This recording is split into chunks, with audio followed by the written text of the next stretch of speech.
자, 일반적으로 결과를 평가한다고 하는 것은 리틀의 비교급이니까 덜 뭐하다, 주관적이다. 이게 무슨 말이야? 예를 들어 동기를 평가하는 것과 결과를 평가하는 것. 동기는 눈에 안 보이잖아.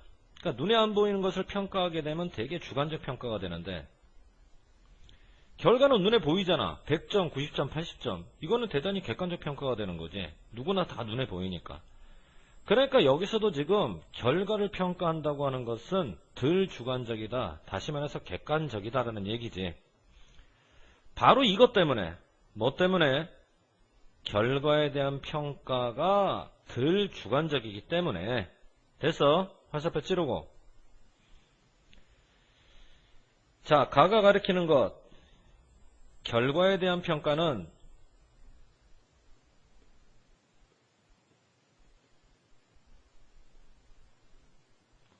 덜 주관적 이라는 것. 대체 바로 이런 이유 때문에 결과를 평가하는 것은 누구나 다 수용 가능해. 왜? 객관적이니까. 그런데 메이크 때문에 몇 형식? 5형식. 목적어 다음에 목적격 보호가 얘가 목적격 보호가 아니라 얘가 목적격 보호. 수용 가능한 형용사. 그러면 얘는 뒤에 나오는 목적격 보호 형용사를 꾸미기 위해서 부사. 그리고 하일리라고 하는 것은 높게 그리지 말고 매우, 고도로 그렇게 번역하면 돼. 고도로. 그래서 결과에 대한 평가는 덜 주관적이라 누구나 다 수용 가능하다. 직원들도 수용 가능하고 매니저도 수용 가능하고. 이것이 첫 번째 장점이야. 첫 번째 장점은 덜 주관적이고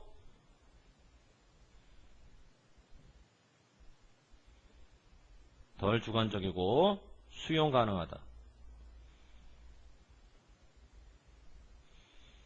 됐지?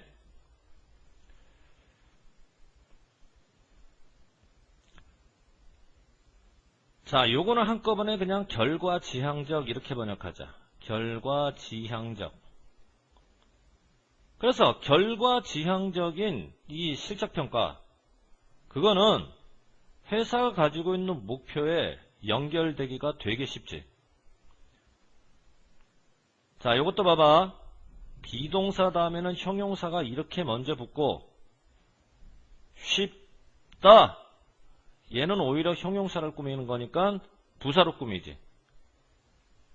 비교적 쉽다. 비교적. 이게 바로 두 번째 장점인 거지. 자, 두 번째 장점. 회사의 목표와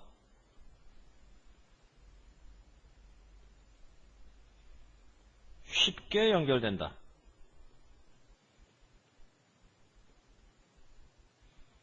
회사의 목표와 쉽게 연결된다. 예를 들어 회사의 목표가 이번 달 상품 1000개 판매가 목표. A사원 100개, B사원 90개, C사원 80개. 목표하고 연결되기가 얼마나 쉬워. 실적평가가. 결과를 중심으로 하면. 하지만 말이야. 결과를 평가한다는 건 또 문제가 있어. 특히 어디에 문제가 생기냐면 타당성에 문제가 생겨. 스페링 잘 보고. 요게 타당성. 타당성이 생기는 문제가 생기는 이유가 바로 뭐냐면 결과는 항상 영향을 받게 마련이거든. 상황에 따라서. 문제는 결과에 영향을 미치는 상황이 개별 직원들이 통제할 수 있는, 통제할 수 없는 초월한. 알겠지 무슨 말인가? 그래야 통제할 수 없는.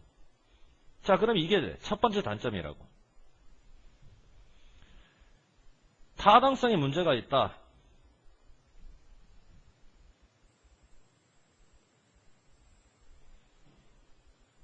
개인 각각이 결과에 영향을 미치는 상황을 통제할 수가 없다. 자, 또한 회사가 측정을 하는데 오직 최종적 결과만 측정하게 되면 나중에는 실패해. 이거는 여러분들 그냥 수거처럼 외워. fail을 가지고 실패하다 할 때는 반드시 fail to, 그래서 처음부터 fail to, fail to. 측정하는데 실패를 해. 측정을 못한다는 얘기야. 결과만 측정하다 보면 뭘 측정할 수 없냐면 개별 사원들이 실적에서 결과보다 더 중요한 측면들이 있었을 거거든. 중요한 측면들이 있었을 거야. 근데 그거는 결과로 나타나지 않기 때문에 측정이 안 되지. 결과하고 직접적으로 관계가 없거든. 결과와 직접적으로 관계가 없는 건 실적이 아니라 결과와 직접적으로 관계가 없는 건 중요한 측면들이야. 그러니까 주격 관계 대명사의 선행사를 측면으로만 볼 수가 있다면 복수, 동사는 아로 들어가야 되는 거고. 아까도 말했지만 이 비동사가 먼저 pp하고 결합해서 무슨 태를 만들고 수동태를 만들고 얘는 pp를 결합시켜야 되니까 부사로 들어가는 거지. 결과만을 측정했을 때는 결과와 직접적으로 관련이 없는 중요한 측면들이 분명히 있는데 그게 측정이 안 된다. 개인들이 집중하지 오직 어디에만 집중하냐면 평가가 되고 있는 측면에만 집중을 하게 되면, 자 이것도 봐봐. 아가 됐지? 그러니까 선행사를 여기서도 이걸로 봐줘야 된다고. 개인들이 평가가 되고 있는 측면들만 집중하면 평가가 되는 측면들을 제외한 나머지 중요한 기술이나 나머지 중요한 행동들은 생각할까 안 할까? 생각 안 하지. 무시해버린다. 어떻게? 자 이렇게. 만일 회사가 측정을 하는데 오직 생산성만 측정하면, 예를 들어 하루에 100개 만들었니 하루에 1000개 만들었니 이것만 측정하게 되면 직원들은 측정을 받는 생산성만 생각하고 정작 고객에 대한 서비스는 생각을 할까 안 할까? 관심 없게 되지. 그러면 여기서 생산성 문제나 혹은 서비스 문제가 왜 나왔나? 측정되는 것만 생각하고 측정되지 않는 건 생각하지 않는다라고 하는 앞에 나왔던 논리를 인과적으로 설명하는 게 아니라 사례 제시로 봐줘야 되는 거야. 알겠지 무슨 말인가? 자 여기서 두 번째 단점이 나오는 거지. 측정되는 것만 신경 쓰고 측정 안 되는 건 신경 안 쓴다는 거지. 결과와 직접 관련 없는 것,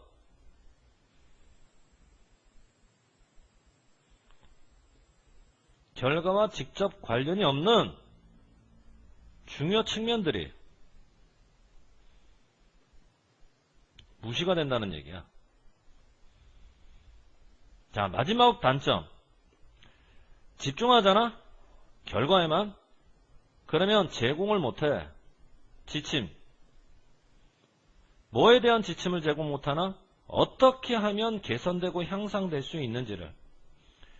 예를 들어 야구선수가 요즘 슬럼프에 빠져서 안타를 못 쳐. 그 사람한테 계속해서 말하는 거야. 너 타율이 1할 9푼이다. 그럼 여기서 말하는 1할 9푼이라고 하는 건 그 사람의 결과거든. 그 사람의 결과인 1할 9푼이라는 얘기를 계속 해봤자 타격 좋아지나? 타격 좋아지지 않지. 바로 이런 측면이야. 자, 그러니까 마지막으로 단점 하나를 더 언급하라면 결과만을 얘기해가지고는 어떻게 하면 결과를 개선할 수 있을까? 그 개선 방법에 대한 지침을 제공할 수가 없는 거야. 알겠지 무슨 말인가? 동사네. 결과가 주어야 포커싱이 주어야. 전치사가 있으니까 얘는 주어가 될 수 없지. 동명사가 주어네. 뭐뭐 하기? 복수로 올 이유가 없지. 그래서 동사도 단수동사. 됐지? 자 그러면 이 글은 평가는 이렇게 장점도 있고 단점도 있다라는 얘기야. 이중성 혹은 양면성. 그래서 양면성이나 이중성을 나타낼 때는 항상 더블이라는 말이 들어가는데, 여기서 말하는 양면성을 갖고 있는 측정이나 평가는 항상 뭐를 염두에 두는, 결과만 염두에 뒀을 때는 그렇다는 얘기지.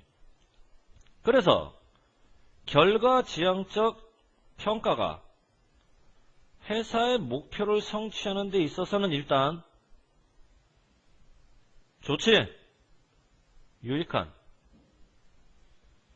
그럼에도 불구하고 분명히 가지고 있어. 뭐? 단점, 결점. 자, 이해됐지? 자, 여기까지 정리들 하고.